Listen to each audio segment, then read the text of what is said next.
centre va acheter déjà 10 documents pour que chaque étudiant puisse avoir la possibilité de suivre les cours sans...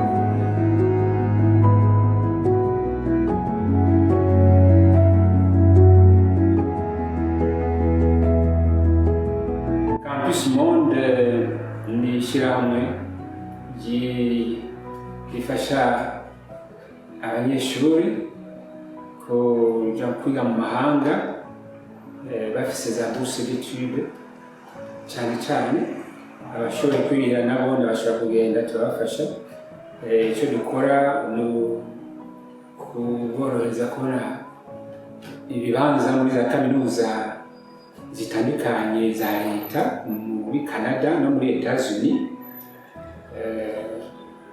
Uko mubizi amashuri muri Canada na Etats-Unis arazimvye cyane, icyo gituma twihaye kubafasha kubona ibibanza no kubona icyo bita bourse d'études financement. Abandi dufasha n'abakozi. Bourse d'études ni kuba yuko bafise amashyirahamwe muri Amerika no muri Canada abarihira minervare, akabarihira icyumba babamo, akabaha n'amafaranga buri kwezi yo kwibesha. Intumbero kugira ngo barangize amashuri ashobora gukarisha ubwenge mu bisata bitandukanye, ibyo bita formation carrière, formation professionnelle, kugira ngo bashobore kuba bokora hariya muri Canada cyangwa muri Etats-Unis. Intumbero rero niyo kuko nk'uko mubizi abavyeyi muri Burundi bashoboye kurihira amashuri abana babo muri Canada na Etats-Unis ni bake cyane. Nicyo gituma tubashakira financement. Iyo financement rero ikaba ihabwa abanyeshuri barangije amashuri yisumbuye kubera kuri diplôme d'état, c'est diplôme d'état, diplôme d'état, licence, master. Programme bita formation carrière. Formation carrière ni ariko bakwigisha kugira ngo ushobore gukora usanga abanyeshuri barize babujuje imitwe ariko pratiquement concrètement ugasanga ntacyo bazi gukora. Ari nk'uwize mécanique usanga azi théorie ariko atazi pratique, wize informatique nuko. Donc numbero kugira ngo bagende kugira cyane pratique. Iyo babiga umwaka umwe cyangwa imyaka ibiri mu icyo kiringo bakaba bafise nk'amezi 6 ya théorie n'amezi 6 ya pratique muri entreprise. Hama barangije kwiga iyo formation ko babona formation carrière, urangije bagufasha kubona akazi aho cyatangira gukora. Abandi dufasha bisanzwe ndi representant wa Sun Life Immigration Canada muri Afrique francophone yose. Donc ni ukuvuga rero ko n'abasirangije amashuri bafise amadiplome bafise experience professionnelle nabo turabafasha. Bifuza kuja muri Canada turabafasha kugenda muri cadre ya immigration des travailleurs qualifiés. Cyane n'izo programme zibiri bakira abantu benshi abifuza kugenda tukabafasha kubona ibyangombwa byose ibyo bita autorisation d'entrée, hanyuma bashyitseyo bakaca babona akazi byoroshye. Hanyuma ikindi nakongera ko nuko hariho programme zitandukanye. Hariho programme d'immigration des travailleurs qualifiés, hakabaho programme des travailleurs ordinaires.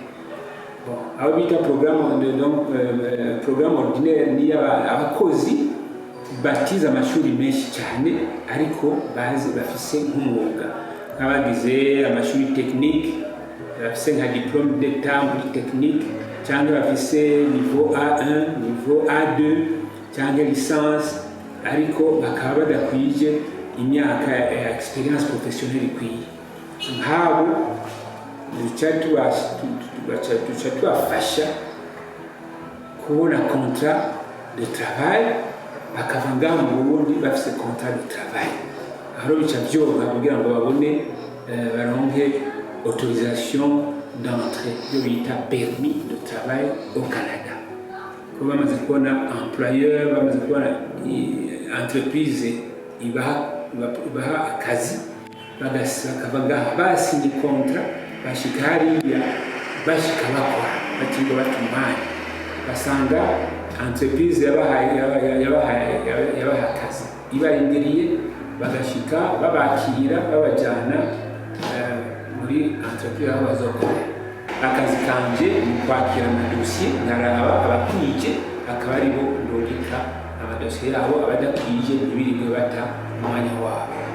Murazi neza yuko muri Canada dufise indimi zibiri officiel, hariho igifaransa hakabaho icyongereza, ariko icyongereza nicyo kidominira cyane kurusha igifaransa. Gutyo biba ngombwa yuko abagenda gukora cyangwa abagenda kwiga babwirizwa kuba bazi neza ururimi rumwe rw'izo zibiri, igifaransa cyangwa icyongereza. Nicyo gituma rero twasanze ari ngombwa kwigisha icyongereza. Ngaho kuri Centre Campus Monde tubigisha icyongereza kugira ngo abazogenda bagende bamaze kumetriza icyongereza, cyane cyane ko niyo langue prédominante hari. Donc dufise amasession buri mezi atatu, dufise amasession y'icyongereza, turigisha icyongereza, kandi twarumvikanye twarahanye amasezerano n'amashyirahamwe agenga ibibazo by'icyongereza mu isi yose nka ETS na Cambridge, kugira ngo dushobore gukoresha ibibazo bimwe by'icyongereza ngaha mu Burundi, nka TOEFL, Test of English as Foreign Language, bashobora kuyikorera ngaha, na Cambridge English Certificate bashobora kuyikorera ngaha kuri Campus Monde, n'ikindi bita Duolingo bashobora kuyikorera ngaha mu Burundi.